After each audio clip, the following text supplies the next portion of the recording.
Karamihan sa mga lahi ng kabayo ay ipinapanganak ng regular dahil inaalagaan ito ng mga tagapag-alaga. Ngunit may ilang kabayo na espesyal, mga kabayong bihirang isilang. Kaya narito ang mga natatanging kabayo na minsan mo lang makikita sa loob ng 1,000 taon. Una ay pag-usapan natin ang Akalteke horse. Ang Akalteke ay isa sa pinakamatandang lahi ng kabayo sa mundo. Pinalaki ito upang maging malakas at mabilis, at ang kasaysayan nito ay umabot ng libu-libong taon. May payat itong pangangatawan, kaya hindi ito madalas na pabor sa ilang mga kabayo na mas gusto ang malalaking kabayo. Gayunpaman, marami ang humahanga sa kakaibang ganda at liksi ng lahing ito.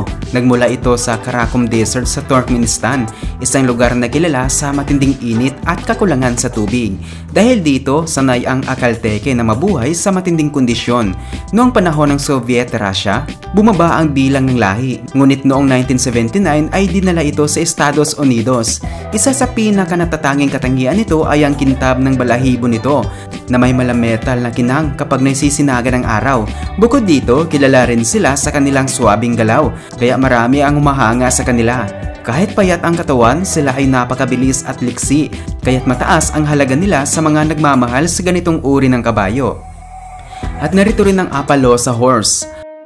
Ang Appaloosa ay isang tanyag na lahi ng kabayo na kilala sa kakaibang balbo nitong may mga batik. Mayaman ang kasaysayan nito na umabot ng daang-daang taon. Kilala ang mga kabayong ito sa pagiging palakaibigan, mabait at tapat, kaya paborito sila ng mga baguhan at veteranong mga kabayo. Nagmula ang lahing ito sa Pacific Northwest, kung saan inalagaan ito ng tribong Nez Perce. Ang pangalan nitong Appaloosa ay hango sa Palos River, kung saan nakatira noon ang tribo. Noong una, tinawag silang Palos Horses, ngunit kalaunan ay naging Appaloosa. Noong huling bahagi ng 1800, muntik nang mawala ang lahi ng Appaloosa dahil sa pananakop ng gobyerno sa mga lupaing pagmamay-ari ng katutubong Amerikano. Maraming Appaloosa ang nawala. Sa kabutihang palad, may ilang natirang kabayo na siyang dahilan ng muling pagdami ng lahi. Noong 1938, itinatag ang Appaloosa Horse Club upang opisyal na iparehistro ang lahi, at ngayon, ito na ang isa sa pinakamalaki at pinakamaimpluwensyang talaan ng lahi ng kabayo sa mundo. At narito rin ang Ereskay Pony.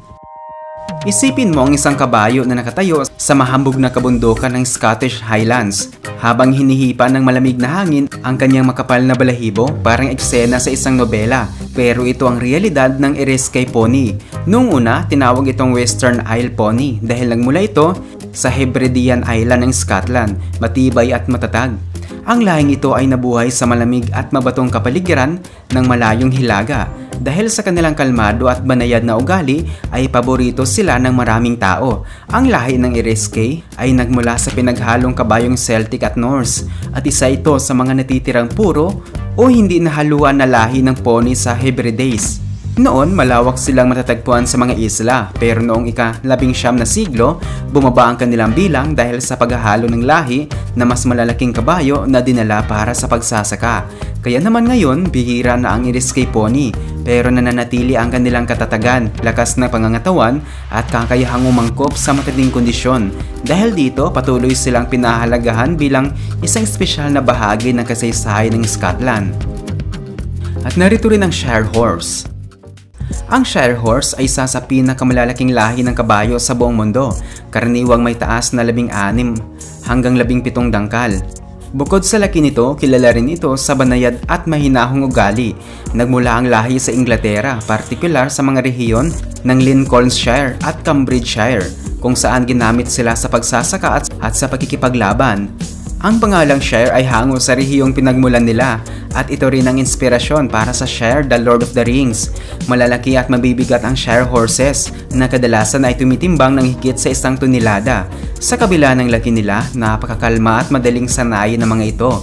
Noong panahon ng medieval, sila ang naging paboritong war horse dahil kaya nilang manatiling kalmado kahit sa gitna ng labanan.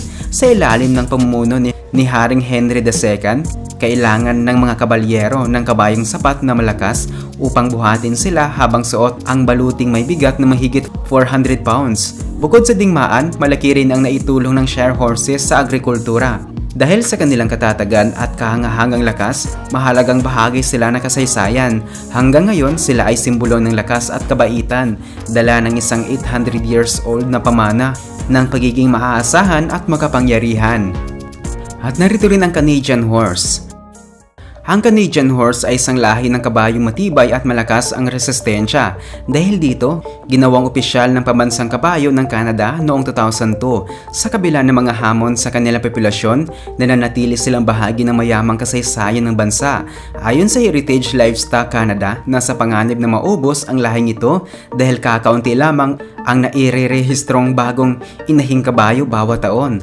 Dinala ang lahing ito sa Canada noong 1665 ng Haring Louis XIV ng France. Ang kanilang dugo ay nangmula sa iba't ibang lahi tulad ng Belgian, Percheron, Breton at Dales. Kaya't napakatibay nila sa matinding lamig ng Canada.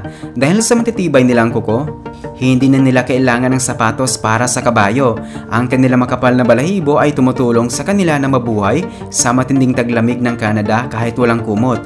Kilala rin sila sa bansag na Little Iron Horse dahil sa kanilang lakas sa kabila ng kanilang maliit na katawan. Bukod sa pagiging matibay, madali rin silang alagaan, kaya't napakahalaga nila sa mga nangangailangan ng isang matipid ngunit matibay na kabayo. At narito rin ang Caspian Horse. Ang Caspian Horse ay isa sa pinakabihirang lahi ng kabayo sa mundo na may halos alamat na kasaysayan. Sa loob ng maraming siglo, inakalang tuluyan na itong nawala, ngunit muli itong natuklasan noong 1965. Ayon sa mga mananaliksik, maaaring ang Caspian ang ninuno ng lahat ng modernong kabayong oriental, kaya't malaki ang papel nito sa pagbuo ng maraming sikat na lahi ngayon. Bagamat maliit lang ang laki nito, nasa 12 hanggang 13 dangkal ang taas. Napakatibay at malakas ang mga Caspian Horse. May kakaiba silang hitsura, malalaki ang kanilang mga mata, may maliit na bibig at ang kanilang mga butas ng ilong ay nasa mababang bahagi ng mukha. Mas matibay rin ang kanilang mga kuko kumpara sa ibang kabayo. Dahil sa natatanging katangian nito, mahalaga ito sa kasaysayan ng mga kabayo. Kahit bihira ay sanay ito sa matinding kondisyon at malaki ang kanilang papel sa pagbuo ng iba pang lahi. Kaya't patuloy itong pinag-aaralan at hinahangaan ng mga mahilig sa kabayo.